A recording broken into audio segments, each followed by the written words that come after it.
What's going on, world? It's your boy Alex Miner, and today this is going to be a really quick video. This is just going to be my first impressions on the Feiyu Tech AK2000 and the AK4000, which I have here in this case. Say this is the first impression of the AK2000 and the AK4000 because a little bit before Christmas I picked up the AK2000, and the reason that I went with the AK2000 was because this is my first gimbal. Other than this gimbal, I've only used a gimbal once before, and that was a Ronin S. And while it's a great gimbal, it performs great, it's just so dang heavy. Even with just the GH5 on there, like, I was sore after that shoot. And so when it was time for me to consider picking up my own gimbal, I decided that I didn't want to go with the biggest and heaviest because I have no plans to pick up a cinema camera in the near future, and I don't need that kind of weight capacity. The GH5, even with my heaviest lenses, only weighs about 2 pounds.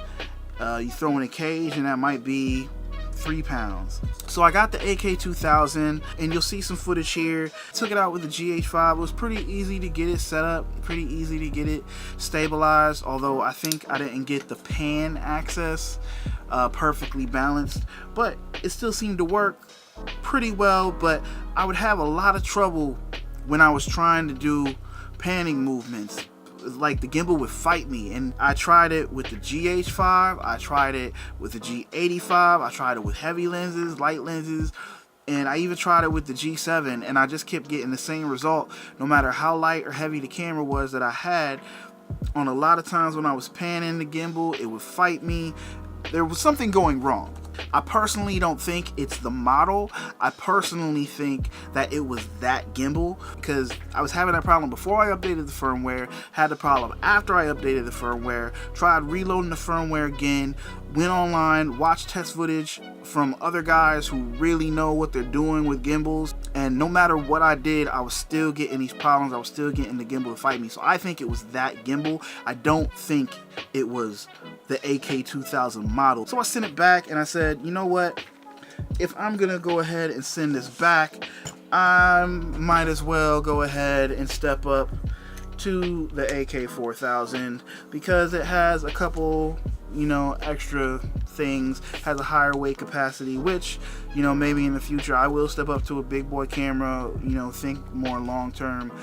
But here it is, and I have to say, I've already used it on a short film that I shot a few weeks ago. I used it with the G85 with a 15mm lens, and I also used it with the GH5 with the Sigma 18-35, which is a 2-pound payload, and this thing performed flawlessly. First impressions, I really like how it's built. I mean, the design it's pistol grip gimbal design. It comes with the tripod feet, and you've actually got, I think it looks like you got some 1/4 threads on these feet, so you could potentially attach some things here. I have to say, I'm impressed. Out of the box, it was pretty easy to use.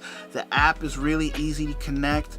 Now, I don't see all the fine-tuning options in the app that I hear about you having with some of the other gimbals that are on the market right now, and not even the fine-tuning capability that I've heard and seen on YouTube reviews for the previous line of gimbals that Feiyu Tech has, the A1000 and 2000. It seems like from the videos I saw, there was a lot more options on really fine-tuning and tweaking the motor settings.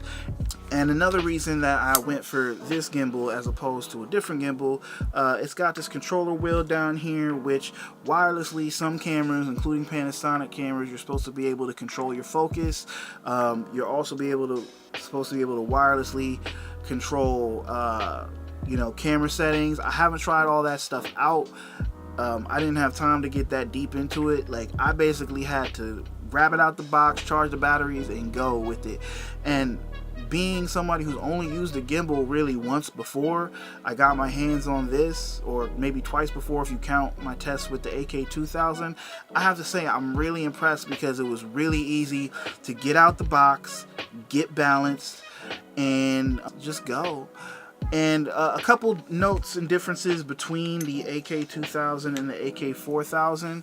All the motors on the AK2000 have full 360-degree rotation. On this motor, your tilt motor, you do not have full 360-degree rotation. I don't know why that is. I also noticed that here on your pan motor, the bar here, the adjustment bar, is longer on the 4000 than on the 2000, and so this made it easier to get my pan axis balance. It was very hard to get an accurate pan axis balance on the AK2000 for me. I pretty much had to go almost all the way to the end of the bar, and sometimes, depending on the lens I had on the camera, it was like iffy as to whether it was actually balanced or not. So those are just a couple quick things I noticed. As far as the operation of them goes, the AK2000 and the AK4000 seem to perform exactly the same.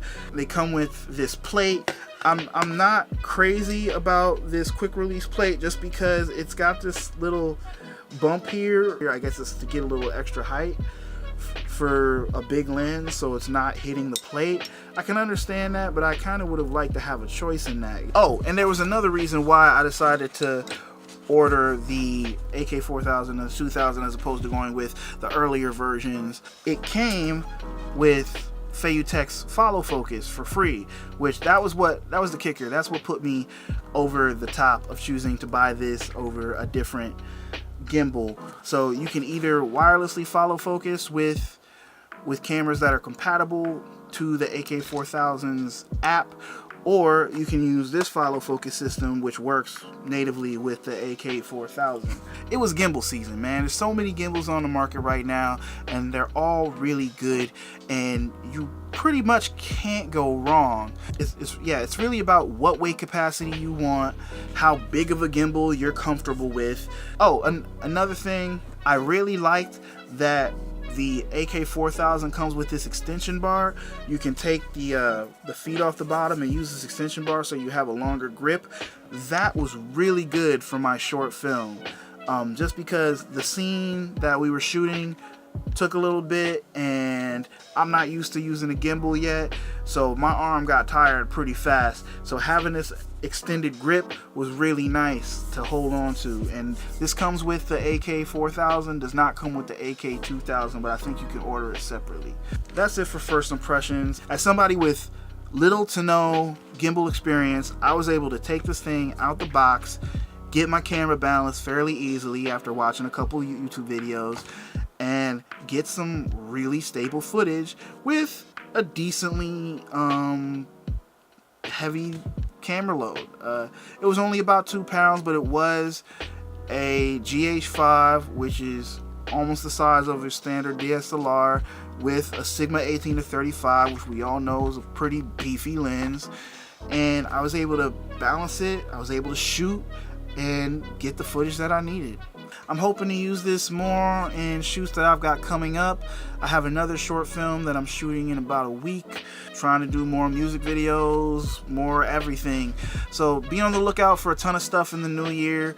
We're gonna keep it moving. I'm actually running late right now, so I'm gonna wrap this up and get out of here. But that's my first impressions on the AK4000. Thank you for the support on the channel. I really appreciate it. Let's get to 900 subscribers, then let's get to 1,000 subscribers, and let's do this thing. 2019. Boom.